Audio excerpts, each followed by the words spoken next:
Hey guys, so today is going to be the long-awaited duct tape design tutorial. I really hope you guys enjoy it. I know a lot of you guys requested this back a while ago and I'm finally getting to it. I'm sorry it took me so long, but I hope you guys enjoy this video, and without further ado, let's go ahead and get started. So you're going to need a cutting mat and your X-Acto knife. I forgot to put my X-Acto knife in the picture, but you know you're going to need that.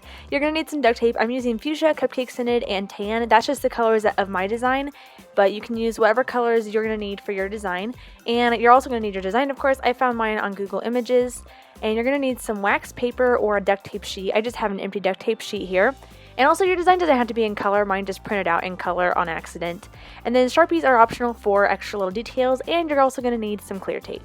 So you're going to start with taking your first base color. Mine is just tan for the cupcake liner, and I'm just going to be placing a strip of that that's big enough for the design onto my duct tape sheet, and then I'm going to place the design on top, making sure that it is big enough. If you need more tape, just overlap a few pieces, and then I'm just going to take my clear tape and place it over the image, and then I'm just going to take my X-Acto knife and cut around the outer edges where the tan is.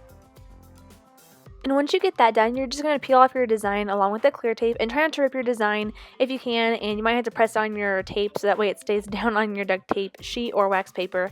But just try to peel off your design and your clear tape without ripping it. And then we're just going to take off the excess tape that is on the duct tape sheet to reveal what we cut out, which would be, for me, the cupcake liner or the base of the cupcake. But whatever design you're doing, that's what's going to hopefully reveal. And if you need to, just take an X-Acto knife and just cut out any extra little things that you need to. Mine was still kind of attached, like it didn't cut all the way through. Also, a major tip is to make sure that your knife is really sharp, because mine wasn't, because I forgot to change my blade to my design blade that I have set aside for design specifically, so it didn't cut the best. So here is my cupcake base, and I just peeled this off of where it was and moved it. You don't have to do this, but I just did for whatever random reason. I don't know, I just did move it. I don't know why. So now we're going to repeat this exact same step a few times or until you get your design completed. So next I'm working on the outline of the frosting, which is my cupcake scented duct tape, and I'm just going to be going out around the edges again of where the pink is. Once I cut that, I just moved my design again, try not to rip it, and then ripped off the excess tape, or rather carefully tore off the excess tape. And right now, here's what my design looks like. I'm sorry that the video did something really weird. My camera couldn't focus on the pink, and it just made it look really grainy and weird. So I apologize about that. But now I'm taking the fuchsia duct tape, and I'm just doing the same exact steps and making the inner part of the frosting, and this just makes it have like the spiral looking effect. So now I'm just taking my fuchsia pieces that I just cut out, there's 4 pieces, and I'm just placing them on top of the cupcakes and duct tape to create the frosting. So here is what my design looks like without the details, and now I'm just going to add the lines for the liner and also the face.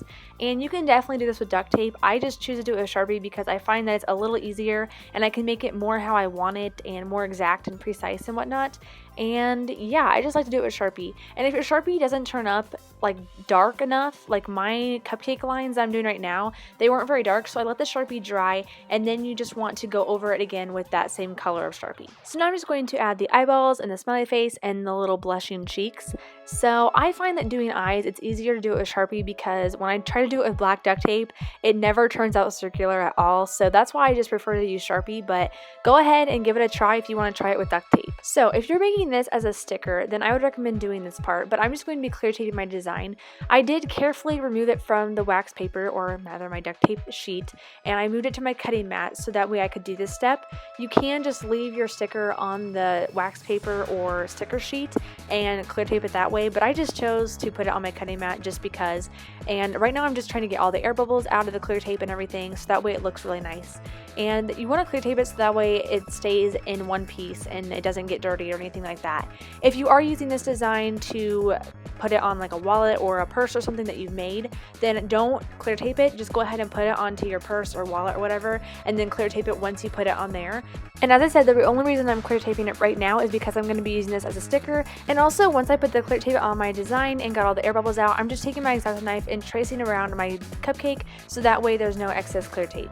Then I just put it onto a piece of the duct tape sheet, or again you can put it on wax paper or whatever, and I just cut out a little bit of it, and that way I can use it as a sticker and I can put it onto anything I want, and I can save this for like a year or 2 or 3, and I can use it whenever I want. So that's all for this video. I really hope you guys enjoyed it. Don't forget to like it and subscribe if you want more duct tape tutorials, and I'll catch you guys in my next video. Bye guys!